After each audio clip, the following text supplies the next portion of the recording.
¿Cómo están ustedes? Esperamos en Dios que estén bien. Hoy vamos a iniciar nuestra última videoconferencia, por así decirlo, ya que entraremos al último módulo.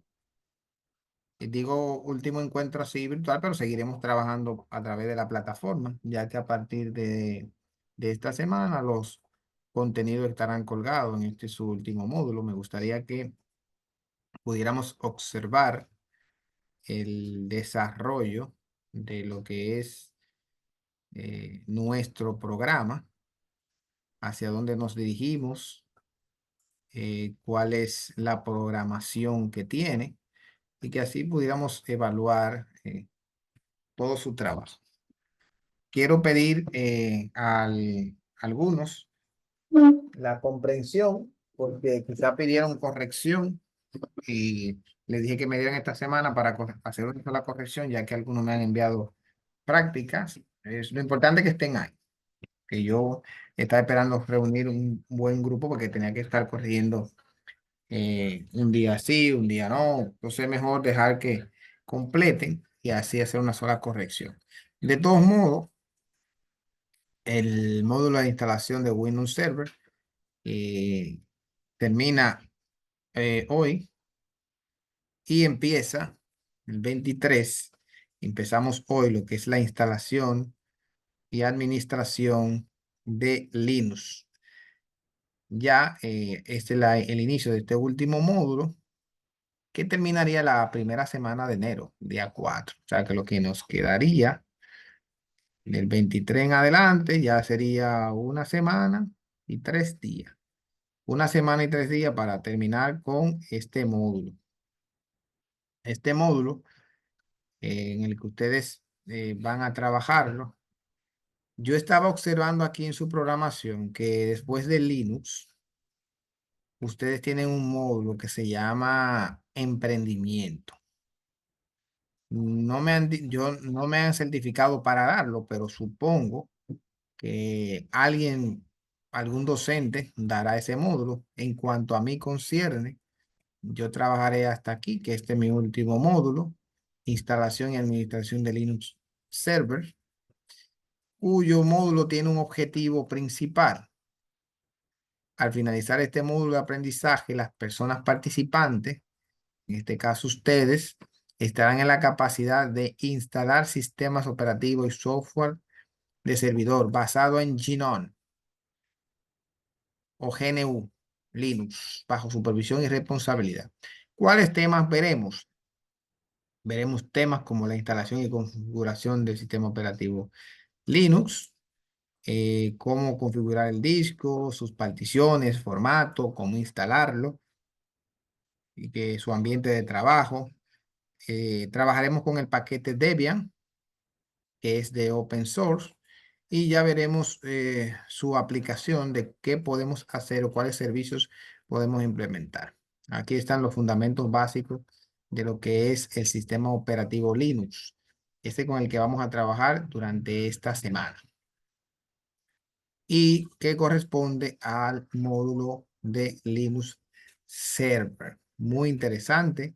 De verdad que este es uno de los módulos que a mí en particular me gusta trabajarlo, que es un módulo en el cual aprendemos mucho del mundo del software libre, especialmente de los software open source, y nos da otra visión de lo que es la informática, por así decirlo. Entrando a nuestra plataforma, déjenme entrar a la plataforma para hacerle ahí algunas, no sé si pueden verlo ahí. Um,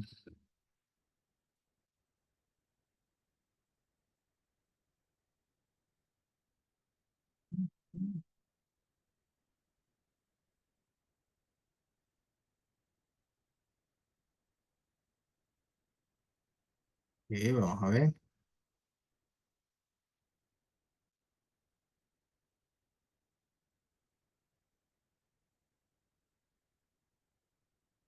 A ver si la pueden, me dice si pueden ver la pantalla. Que no sé si la visualizan.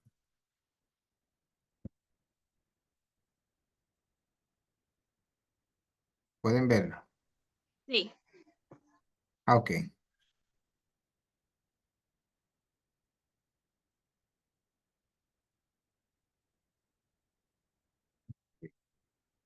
Dame un segundito para acceder a ella.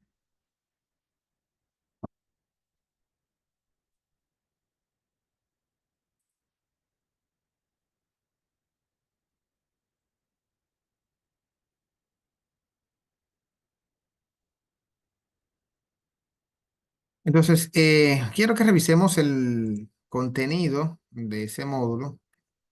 Huele que en esta semana yo les dije que les colgué las actividades de instalación de Windows Server. Voy a mostrar cuáles son las actividades ahí que ustedes tienen. Tienen tres materiales didácticos, dos manuales, dos presentaciones, tienen un audiovisual que le habla de la evolución de Windows Server, otro también que explica cómo instalarlo, cómo usarlo con una máquina virtual, cómo descargarlo. Y tienen aquí prácticamente cuatro actividades. Un foro, una actividad uno, una actividad 2 y actividad 3 que se hacen ahí mismo. Y para retroalimentar los temas que trabajamos, pues ahí mismo tienen eh, las dos videoconferencias. O sea que pueden ir trabajando con este módulo bastante sencillo. Ustedes van a ver las actividades cuando entren a verla, en el que ustedes podrán ir aprendiendo bastante de todo esto. Hoy vamos a iniciar con Linux, pero para hablar de Linux, ¿alguno de ustedes ha escuchado hablar de este sistema? ¿O lo conoce o lo ha instalado? ¿Qué saben de Linux? O simplemente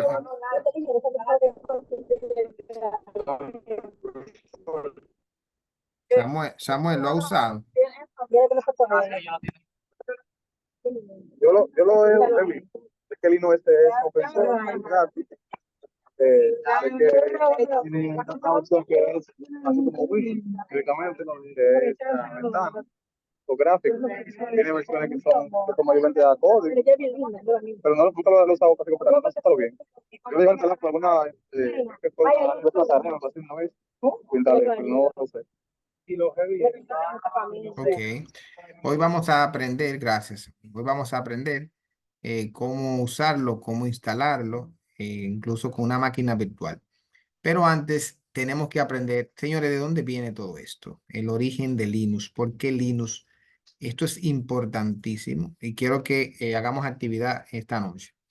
Vamos a ver, me gustaría que ustedes tomaran notas, ustedes pueden ir tomando notas en su celular, en su computadora, en una hoja, en un cuaderno y de todo todo esto que vamos viendo acerca del origen de Linux, pues al final podamos socializar qué aprendimos de esto, porque antes de entrar de lleno para poder valorar Linux y usarlo como con ese deseo de que nosotros queremos realmente hacer un cambio en el mundo de la informática y valorar el trabajo de lo que es esa plataforma, porque gracias a él la Internet es lo que es, tenemos que conocer el origen. No podemos valorar lo que tenemos actualmente si no conocemos el origen de Linux.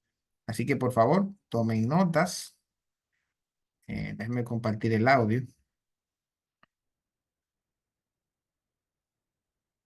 y veamos esto. Situaos conmigo en el año 1991. Situaos conmigo en el año 1991. Este año estuvo marcado por los cambios que se sucedían en Rusia y en el resto de antiguas repúblicas soviéticas. Se puede escuchar bien, ¿verdad?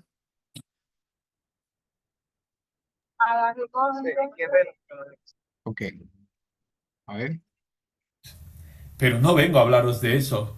En 1991 había de ocurrir un hecho que marcaría la historia de la informática moderna. En la tarde del 25 de agosto, un joven finlandés llamado Linus Benedict Torvalds publicó el siguiente mensaje en una lista de correo de Minix. Estoy elaborando un sistema operativo gratuito. Es tan solo un hobby, no va a ser grande y profesional como GNU, para clones de la máquina 386 o 486 AT. Lo llevo gestando desde abril y empieza a estar listo. Me gustaría recibir feedback sobre cosas que a la gente le gustan o disgustan de Minix, pues mi sistema operativo se le parece. El sistema de archivos, por razones prácticas, tiene el mismo aspecto, entre otras cosas. Con este mensaje, un Linus de tan solo 22 años anunciaba al mundo, o a la comunidad de Minix, que estaba desarrollando, como hobby según nos dice, un sistema operativo gratuito. El resultado de este pequeño proyecto personal acabaría siendo lo que hoy conocemos como el kernel de Linux. Publicado por primera vez en su versión 0.01, con apenas unos cuantos miles de líneas de código, desde su mismo lanzamiento, el crecimiento de este proyecto fue imparable, llegando a su versión 4.15 a los 23,3 millones de líneas de código. Actualmente, el kernel de Linux va por su versión 6.5 y cuenta con más de 30 millones de líneas de código, sin contar los comentarios. Dejadme que os cuente la apasionante historia de cómo un proyecto personal se convirtió en el sistema operativo que mueve prácticamente todo Internet.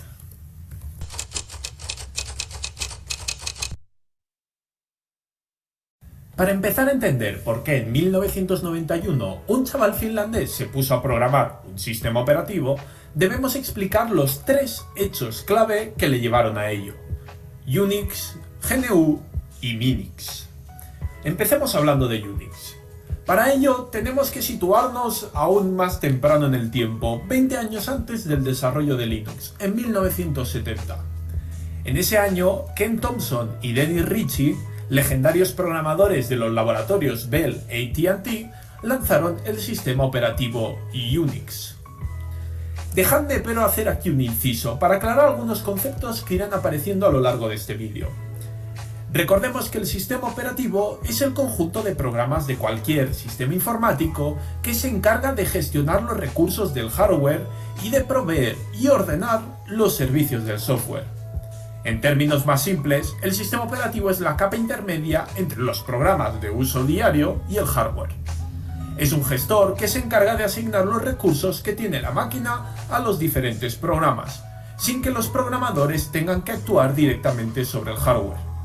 En concreto, dentro del sistema operativo tenemos el kernel, que es el encargado de la interacción última entre el software y el hardware. Como su propio nombre indica, el kernel es el núcleo de nuestra máquina. En pocas palabras, se puede decir que el kernel es la interfaz que permite al software comunicarse con el hardware físico. Aclarado esto, volvamos a la historia. Os estaba hablando del sistema operativo Unix. Pues bien, tras lanzarlo, uno de sus creadores, Dennis Ritchie, escribió el conocido lenguaje de programación C, para hacer el sistema Unix porteable a diferentes máquinas. Esto dio gran popularidad al programa e hizo que fuera ampliamente adoptado, copiado y modificado por múltiples instituciones y negocios. De esta forma, el sistema Unix se convirtió en un estándar dentro del mundo de la computación. Demos ahora un salto en el tiempo y vayamos a 1983, año en que Richard Stallman empezó el proyecto GNU, con el objetivo de crear un sistema operativo basado en Unix, pero que fuera libre.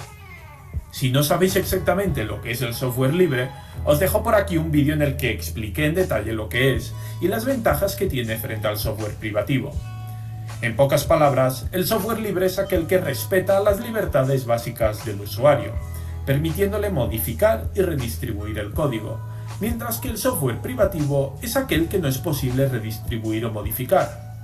De hecho, en la mayoría de casos, uno ni siquiera tiene acceso al código fuente de los programas privativos, así que pueden estar haciendo básicamente cualquier cosa sobre nuestra máquina sin que nosotros lo sepamos. Por poneros un ejemplo, en 1977, 6 años antes de que Stallman fundara la Free Software Foundation y el proyecto GNU, el grupo de investigación en computación de la Universidad de California creó el sistema operativo BSD, basándose en la sexta edición de Unix. Pero como BSD era una modificación del código de Unix, propiedad de los laboratorios AT&T, le pusieron una demanda, evitando el desarrollo y el uso generalizado de BSD. Pues bien, como parte del proyecto GNU, Stallman escribió la Licencia Pública General de GNU, también conocida como GPL, que como veremos jugará un papel nuclear en la creación y desarrollo de Linux. Para principios de 1990, los esfuerzos de los desarrolladores de GNU habían dado fruto a un sistema operativo casi completo para ser utilizado por sí solo, a excepción de la pieza clave del sistema, el kernel. El kernel de GNU, llamado Hurt, no atrajo los suficientes esfuerzos de la comunidad, dejando el sistema incompleto y sin la posibilidad de correr en una máquina completamente libre. Recordad que para entender el puzzle que dio lugar al nacimiento de Linux hacen falta 3 piezas clave. Ya os he hablado de 2, os he hablado de Unix y de GNU. La tercera de ellas es el ya mencionado Minix, que ha salido en la introducción. En 1987, Andrew S. Tannenbaum implementó un sistema operativo basado en Unix, al que llamó Minix, con el objetivo de ilustrar a sus alumnos los principios de su libro de texto Sistemas operativos, diseño e implementación. Aunque el código fuente de este sistema estaba disponible, su modificación y redistribución estaban fuertemente restringidas. Además, el diseño de 16 bits de Minix no se adaptaba bien a la arquitectura de 32 bits del cada vez más popular y barato Intel 386, que estaba siendo cada vez más empleado para el uso personal. Fue en este contexto que Linus Torvalds, mientras estudiaba Computer Science en la Universidad de Helsinki, decidió comprarse un ordenador personal con un procesador 80386, luego renombrado a Intel 386, el que os he mencionado antes, ya que el coste de estas máquinas empezaba a ser asequible para el nivel de vida de su familia. Con el objetivo de usar las funcionalidades de su nuevo ordenador, empezó a escribir un kernel libre específico para su hardware, que fuera independiente de cualquier sistema operativo en particular. Y es así como el 25 de agosto de 1991 anunció en la lista de correo comp.os.minix la creación de su nuevo sistema. Este es el mensaje que os leía al principio del vídeo. Aunque, de acuerdo con el propio Torvalds, no fue hasta 1992 que el sistema empezó a ganar tracción, gracias a que Orest Zborowski porteó el sistema de ventanas X a Linux, permitiendo que este tuviera por primera vez una interfaz gráfica. Bien, pues así es como nació Linux. Pero ¿de dónde viene este nombre de Linux? Bueno, hablar todo el rato con este nombre es un poco anacrónico, pues evidentemente Linus Torvalds no fue tan... No sé ustedes, pero hasta ese punto, a mí me ha parecido bastante interesante ver cómo, ¿verdad? Cuando en esa época todo el mundo estaba haciendo software privativo, software comercial, sistema operativo como DOS, el mismo Windows que se estaba gestando, personas nobles como Linus Torvalds deciden crear este tipo de proyectos prácticamente a través de la cooperación de la red de programadores y en lo que se ha convertido y lo que se va a convertir. Ustedes van a ver esas informaciones a partir de este punto. tan egocéntrico como para bautizar al programa con una modificación de su propio nombre, aunque él mismo reconoció más tarde que se planteó el nombre Linux, pero que lo descartó justamente por ser demasiado egocéntrico.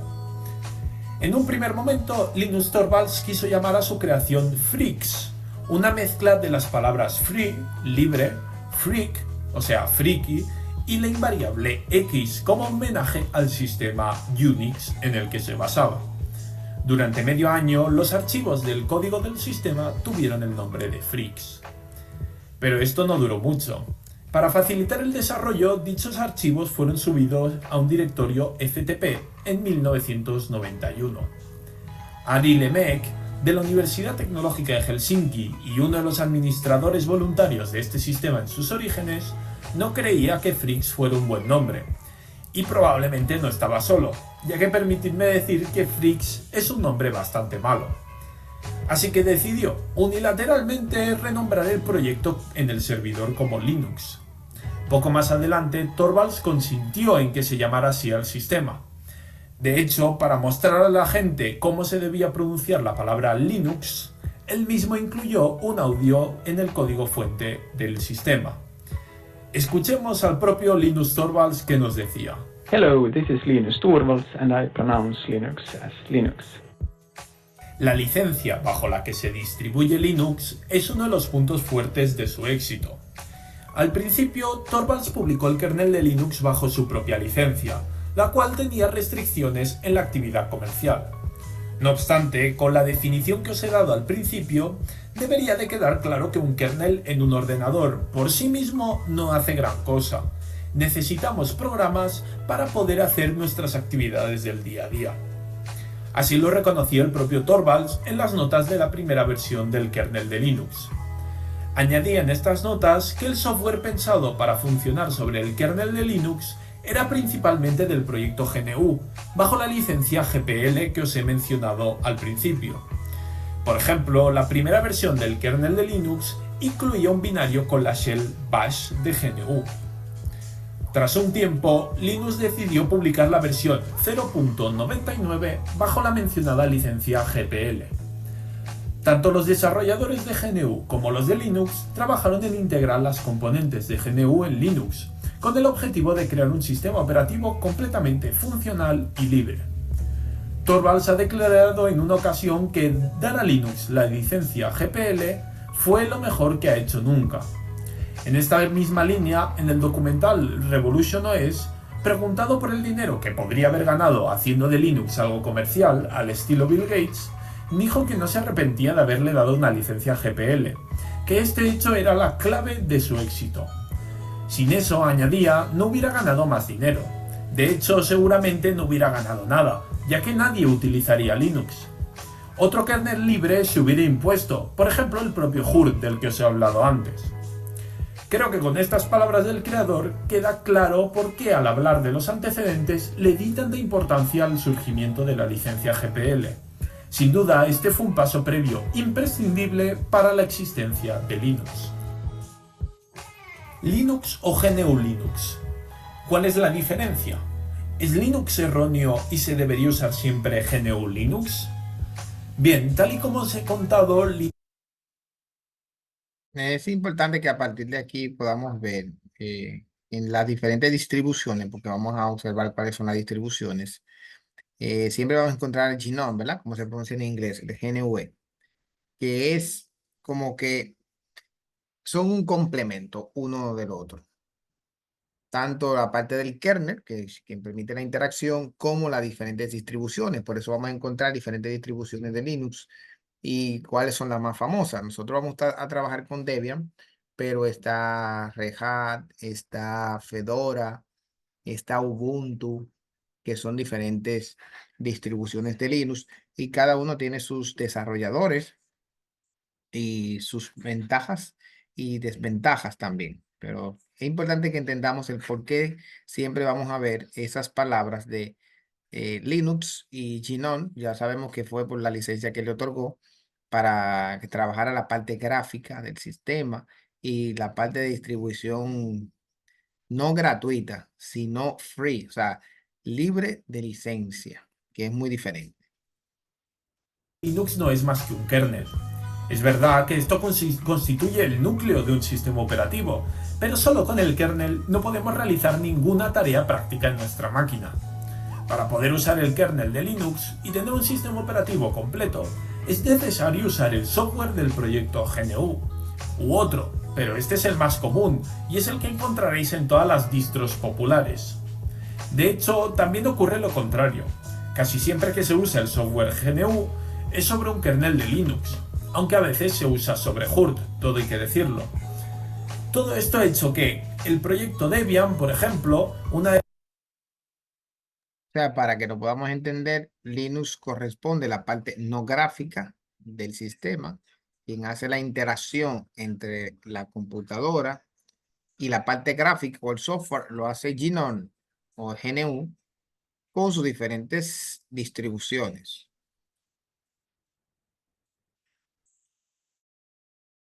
De las distros más populares pasará a llamarse Debian GNU Linux. En mayo de 1996, cuando Stallman, recordemos, creador del proyecto GNU y del concepto de software libre, publicó la versión de Emacs 19.31, empezó a llamar al sistema Linux Linux, con una G en medio, para enfatizar la importancia de GNU en el mismo. Pronto esta desafortunada combinación de nombres fue abandonada en favor del más simple GNU/Linux. Por tanto, cuando estamos hablando del kernel de Linux, que está funcionando desde tu ordenador y tu móvil hasta tu coche, tu nevera o la Estación Espacial Internacional, es correcto referirnos al mismo como Linux, ya que es solo el kernel sobre el cual se construyen los sistemas operativos o el firmware concretos de los distintos aparatos. No obstante, cuando estamos trabajando en nuestro ordenador con un kernel de Linux, lo más probable es que sobre el mismo estemos corriendo mayormente programas de GNU. Es pues interesante hacer énfasis en este hecho y llamar al conjunto del sistema operativo GNU Linux. No obstante, por simplicidad, costumbre y por hacernos entender, es habitual llamar al sistema simplemente Linux. Y ya nosotros no podemos tener esa confusión de entender que todo el sistema es Linux. No. Linux es la parte no gráfica. Es como la combinación que tenía Microsoft y DOS. Recuerden que a un principio el sistema operativo MS2, la base, y Microsoft, o sea, Windows, es el que maneja la parte gráfica, porque era como un contenedor de programa hasta que ya luego Windows evolucionó y se convirtió en un sistema operativo como tal. Pero aquí esta combinación permanece. Linux kernel trabaja detrás, ¿verdad? Lo que es la máquina, la parte no gráfica, el sistema operativo. GNU o GNOME, como se le dice, la parte gráfica. Y ambos andan combinados. De hecho, es lo que yo hago en muchos de mis títulos y miniaturas, aunque luego hable de GNU Linux, porque es lo que la mayoría de la gente entiende. Esto me granjea muchas críticas, claro, y comentarios diciéndome que no sé de lo que hablo, que es GNU Linux. Pero lo cierto es que mis vídeos van dirigidos a un público general. Tienen por objetivo atraer a nueva gente sin conocimientos al mundillo de GNU Linux. Y por tanto es importante para mí usar un lenguaje sencillo y que entiendan, sin meterme en cuestiones técnicas y puristas. Entiendo que haya gente a la que no le guste, pero de verdad pienso que es la mejor decisión. Pero para no Vamos a dejarlo hasta ahí, ya yo le compartiré la otra parte. O sea, aquí vemos el origen y evolución de Linux. Antes de entrar en Debian, sería bueno googlearnos aquí un poquito cuáles son las distribuciones de Linux, para que entendamos. Según las distribuciones o las diferentes distribuciones que hay, está Ubuntu Server, que es una distribución de Linux. Está el Red Hat Enterprise. Está el Rocky. Está el Linux Mint, Elementary, Linubuntu, el Live.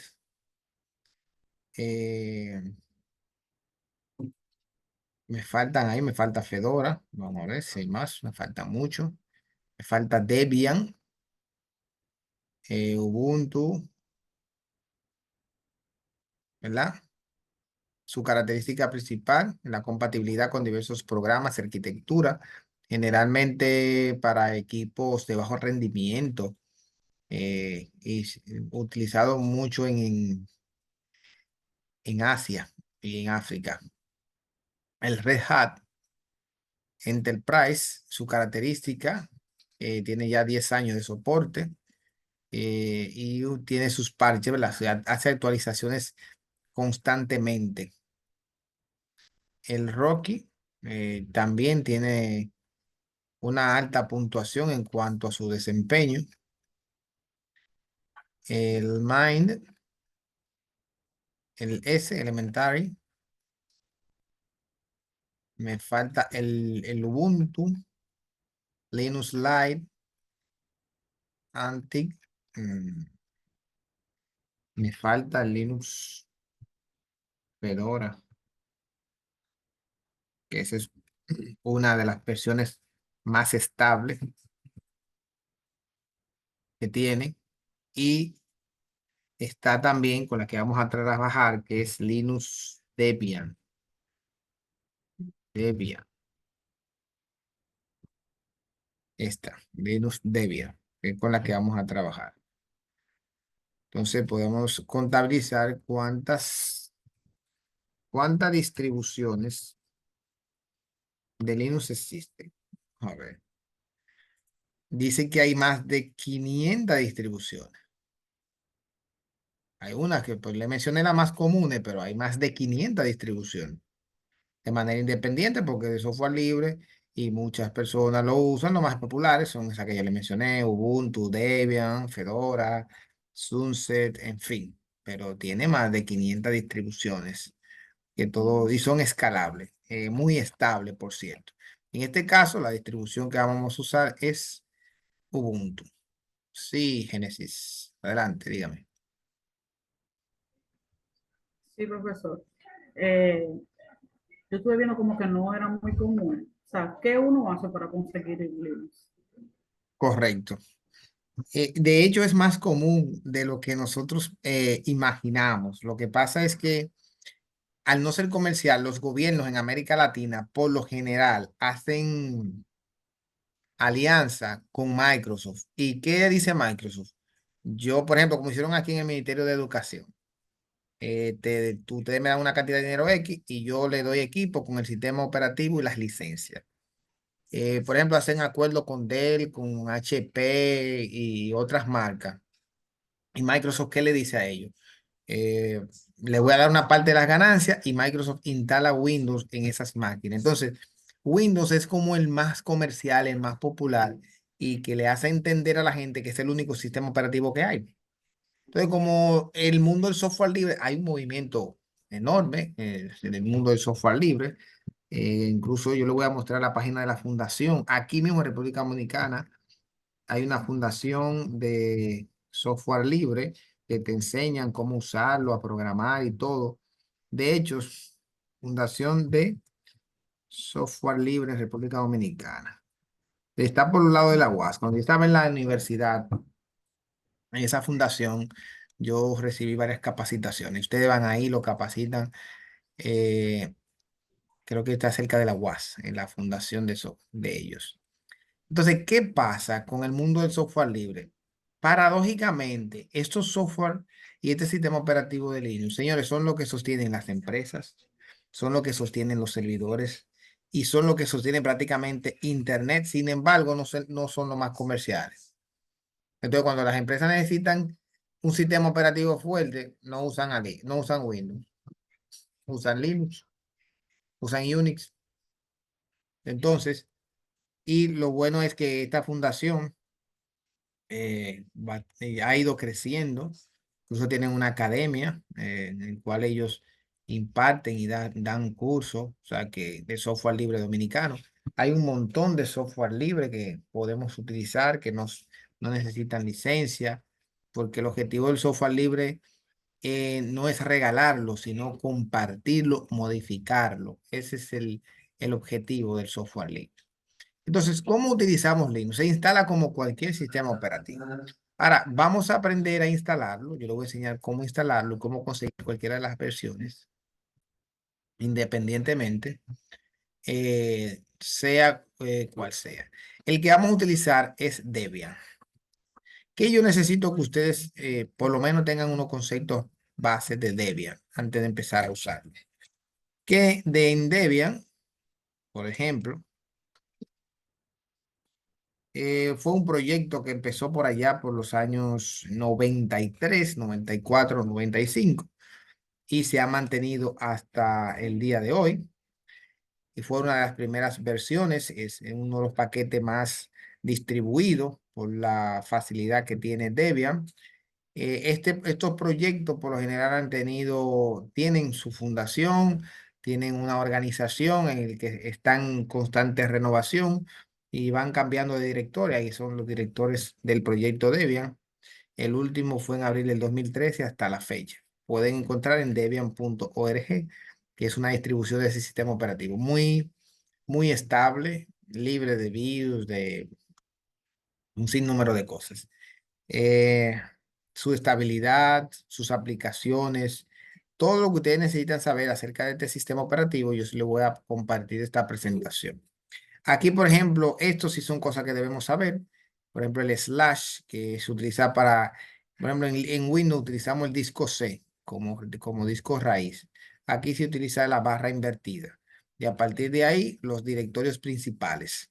Este sería como el directorio raíz y de ahí estarían los directorios principales como bin, book, de home, librerías y demás. Estos también se los voy a compartir y algunos conceptos para que ustedes los estudien más adelante, que son conceptos que ustedes deben conocerlo y que deben aprenderlo. Yo lo voy a compartir ahí, sus ventajas y sus desventajas. Ahora, ¿cómo yo consigo una de esas versiones? Yo les voy a mostrar uno que tengo instalado ya. eh, Como el proceso no va a dar para descargarlo, yo voy a mostrarle que ya sí lo tengo instalado, pero a través de una máquina virtual, y luego yo le voy a dar los pasos de cómo ustedes lo van a hacer, que después lo pueden hacer en cualquier equipo. Tengo una máquina virtual acá en se llama, ¿verdad? VirtualBox, que es esta. El sistema operativo ya yo lo tengo instalado. Mira aquí, es el Debian 12. El sistema operativo está apagado. Voy a iniciarlo, el sistema. Aquí con el VirtualBox estoy simulando como si yo estuviera dentro de un equipo que tiene instalado ese sistema. Para eso sirve virtualizarlo. De todos modos, les voy a mostrar los pasos de cómo hacer o qué ustedes necesitan. Ya aquí, por ejemplo, está encendiendo, es como si estuviera encendiendo la máquina. Aquí la máquina está subiendo. Está entrando el VirtualBox. Vamos a ponerlo por acá. Es un mensajito de la consola. Ahí es con el inicio de la pantalla. Eso es lo que, cuando nosotros estamos encendiendo el computador, es como la BIOS que está subiendo la BIOS.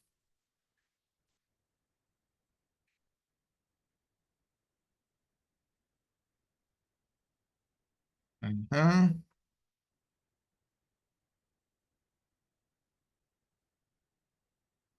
Está leyendo el disco.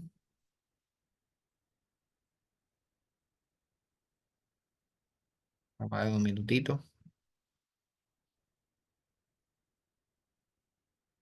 Si yo lo tuviera instalado en un computador X, que obviamente ese proceso lo hiciera más rápido, porque aquí me está usando memoria virtual, me está virtualizando el sistema operativo, que no es lo mismo que si estuviera subiendo el sistema desde cero en toda la máquina, porque yo tengo de base Windows y dentro de Windows tengo esa versión de Linux.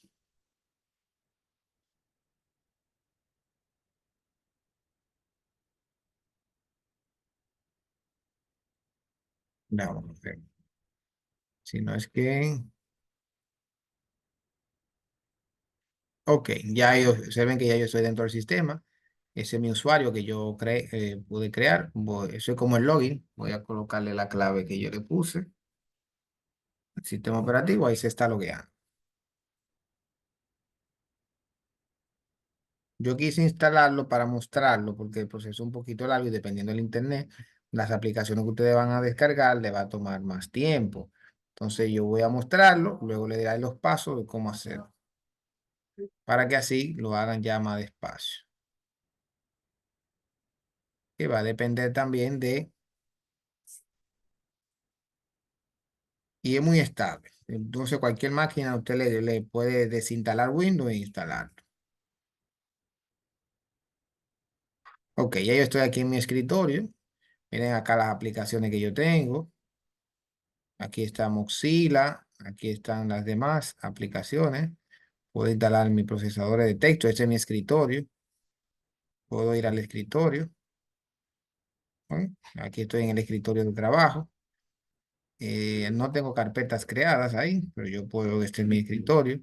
Puedo cambiar el fondo, configurar la pantalla, todo lo que yo hago en cualquier sistema operativo.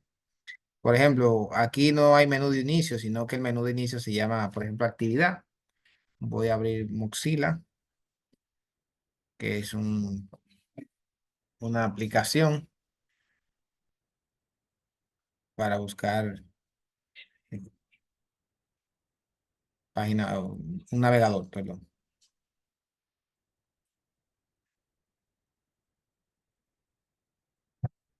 Sí.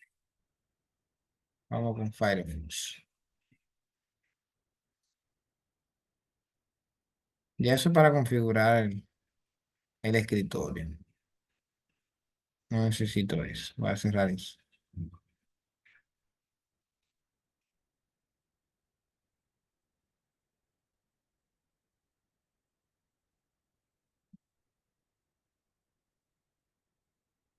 Un minutito a lo que sube. Pero también, yo no le di, porque ustedes le pueden dar, por ejemplo, a esa máquina virtual la capacidad de memoria y disco. Yo no le di mucha memoria virtual, yo le di 2 gigas. Quizá por eso está un ching más lento. Cuando lo estaba configurando, debí ponerle por lo menos 4 gigas para que corra más rápido la aplicación. Pero de todo modo, voy a buscar una página, por ejemplo, Listín Diario.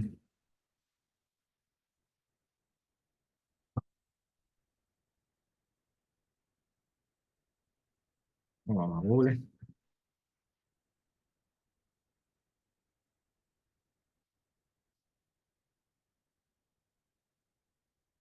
Esta hora la sesión. Sí. Le bajé cuando la virtualicé. Le puse muy poca memoria. Y es lo que me usa la memoria del disco. Es bueno ponerle por lo menos 4 memorias para que cuando se esté virtualizando corra mucho más. Porque lo que hace es que toma la memoria del disco y la virtualiza.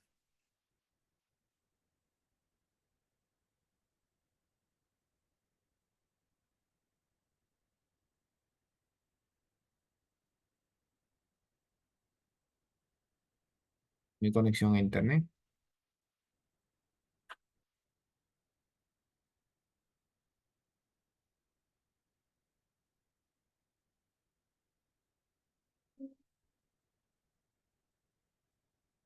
Ok, ahí empiezo la navegación. Se ve un poquito lento por eso. Y ahí yo puedo, mira, en mi navegador, puedo instalar mis aplicaciones, todo lo que yo hago como si fuera Windows, lo puedo hacer ahí mismo, dentro del sistema operativo, abrir mis navegadores, abrir mi aplicación. O sea que eso, me voy aquí, por ejemplo, al centro de aplicaciones, mostrar más aplicaciones. Miren aquí donde están, calendario, los procesadores de texto, juegos, como aquí, como las tablets que tienen como ese icono, el centro de aplicaciones. Y usted puede buscar en internet mismo y descargarlo. Se ve así pequeñito porque el virtualizador no le puse la pantalla muy grande. Pero aquí yo estoy manejando un sistema operativo dentro de otro, porque lo estoy simulando. Ya él se vería macro así cuando usted lo instala en su computador. Mira, fue software libre. LibreOffice, que ese es como el Word, el Excel y el PowerPoint de ese. Que el LibreOffice contiene el paquete de Office. Ahora, ¿cómo lo hacemos? Mire, lo primero que necesitamos es entrar a la página, usted va a buscar descargar VirtualBox. Yo lo había descargado ya, no voy a poner el cargo. Eso es lo primero. Ese virtualizador, si usted lo va a instalar dentro de Windows, entonces busca, descarga VirtualBox, eso usted tarda unos minutos, lo instala. Luego de descargar VirtualBox, usted va a buscar descargar Debian, que es la versión de Linux. Aquí descargar Debian. Te va a llevar aquí y como eso es un virtualizador en la descarga, usted va a elegir la que dice descargar imagen ISO. Es esta, Debian ISO. Mírala ahí. Debian 12.4 ISO. Cuando usted lo instale, le voy a enseñar mis archivos. Miren, aquí yo tengo los dos programas. Miren la imagen ISO ahí. Y esta es la imagen. Y este es el VirtualBox. Ahí yo lo tengo los dos. Cuando ustedes lo descarguen, entonces, y abran el VirtualBox, usted le va a dar acá donde dice nueva imagen ISO.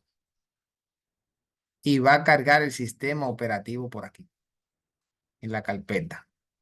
Cuando lo descargue, él va a empezar la instalación. Para ayudarlo, y como el proceso es un poquito extenso, yo le preparé de todos modos, ya lo tengo aquí preparado, un video que le explica de los pasos que deben ir haciendo. Por ejemplo, Linux desde cero. Aquí yo le tengo este, que es el video 1, y yo se lo voy a colgar en la plataforma también para que ustedes lo instalen. No es algo muy difícil, pero como le va a tomar tiempo descargando, yo le dejé esto ahí preparado para enseñarle a cómo instalarlo. How did paso a everyone paso. suddenly get so good at writing? WordTune. It's your writing wingman. Y si ustedes WordTune aprenden a can make you manejar sound like a Linux, gosh darn scholar. hay It'll help you. muchas empresas que buscan gente que maneje este sistema operativo y no es algo difícil. Lo que pasa es que no es muy conocido. Muy poca gente que maneje Linux y es algo tan sencillo. Ya en el video 2 acá. Déjame ver aquí la instalación. Déjame ver si acá en el 2. Ya aquí. Hola, ¿qué tal YouTube videntes? Bienvenidos a una nueva entrega. Ya aquí, exacto. Ya aquí ustedes van a ver cómo instalarlo. Véanlo ahí, después que se descarga, como él dura un tiempecito. Después que ustedes lo descarguen, eso nada más agregarlo por ahí, le van dando la configuración. Ahí le pone la capacidad de giga que usted quiere que tome de su disco, para que lo use como, eso sí lo van a hacer por el VirtualBox. Y cómo lo van a usar, ahí está cómo instalar la máquina virtual. Muy útil para usted navegar y proteger su mismo computador, porque usted puede, ahí está creando el usuario, eso cuando ya usted está creando el usuario que va a usar el sistema. La configuración del usuario. Aquí ya cuando se le está dando los permisos. Aquí es creando claves. La clave que va a tener el usuario. Y en unos cuantos minutos ya usted va a tener su máquina virtual.